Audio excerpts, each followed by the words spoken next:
morning. Actually, honestly, it's really late afternoon, probably about 2 o'clock. I slept in till noon today.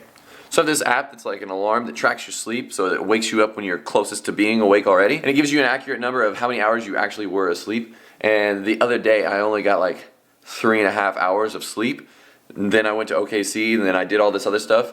But it also tracks your sleep debt, which is like how much sleep you need to catch up on. And I caught up on all of it today. Good times. And today I have some time off to just hang out around at the house. And I got a couple things I want to do. I gotta get that drone flying, and then there's something else I want to talk to you guys about. My electric skateboard that I've been building. We gotta work on the battery here.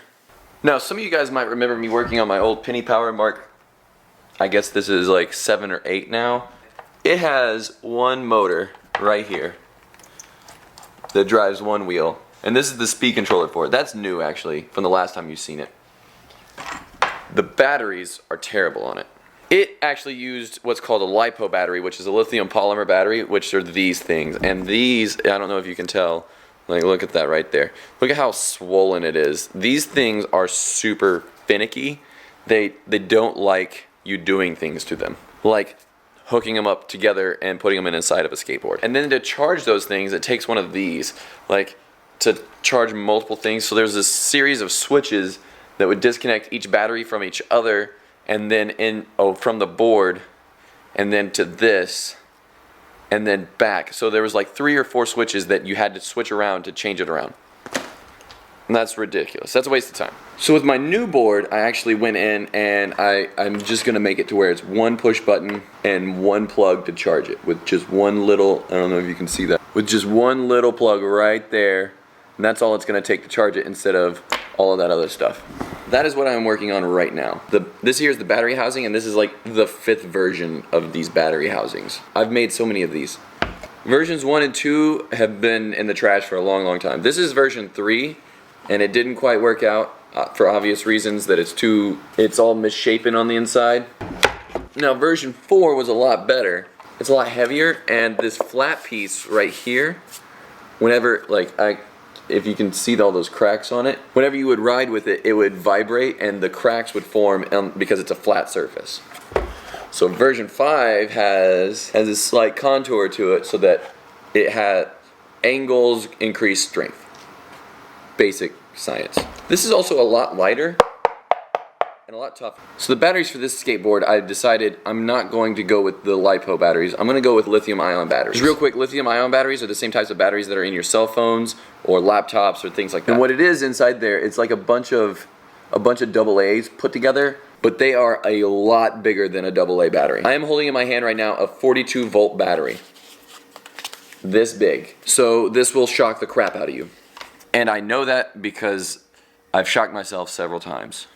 And it hurts a lot. And then the next thing, what I am going to be doing today, is I'm actually going to be installing this voltmeter so that I know where my battery level is. It's like a gas gauge, full or empty. Now, for anybody who's wanting to build their own electric skateboard, I liked it. It's a lot of fun. I would not recommend it to just the average person. The biggest thing is time, because parts like this, I had to order another one because the first one broke. Parts like this break all the time, and this is the electric switch that handles all the voltage. Just a regular toggle switch will not work. So I had to wait forever for this part to come in, and it came in last night.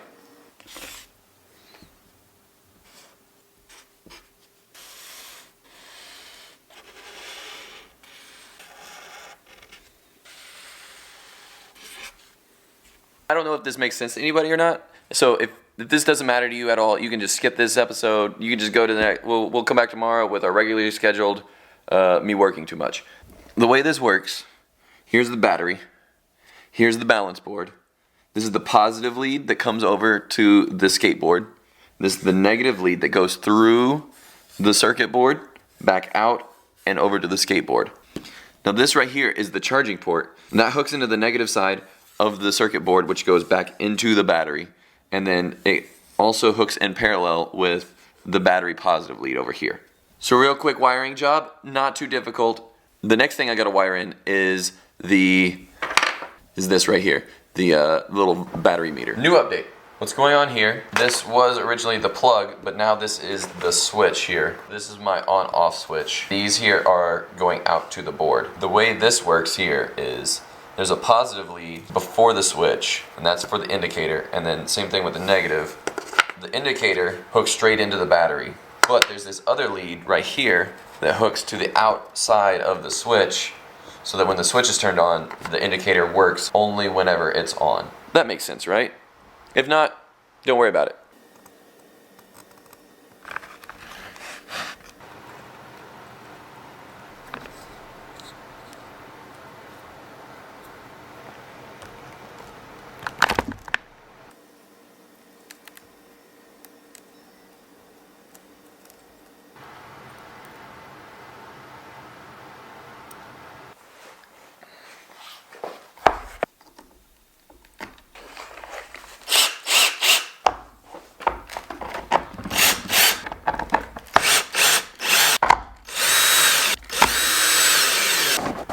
The problem is, with this new switch, the hole that I had for the old switch is not the same size as this one, so I'm just gonna have to go get some washers tomorrow. Do that nicely. It'll fit, I promise. So now for the moment of truth. Ta-da! With the power on, the battery indicator comes on. I'm at half battery. My lights come on. My tail lights come on. And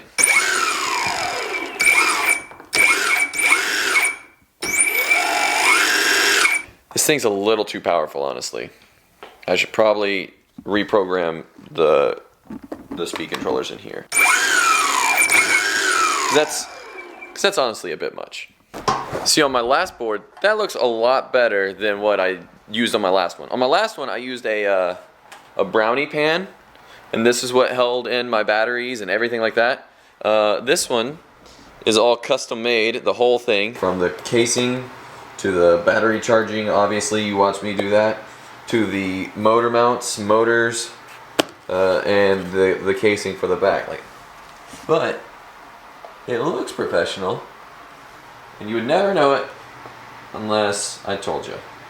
Alright, I worked on the skateboard way too long, so this episode's probably not going to be very good, and I apologize for that. If you're really into the electric skateboard stuff, just go ahead and let me know, and I will make a whole video just on that alone, which I'll probably end up doing anyway. So just let me know if you want that or not, and I'll give it to you, darn it.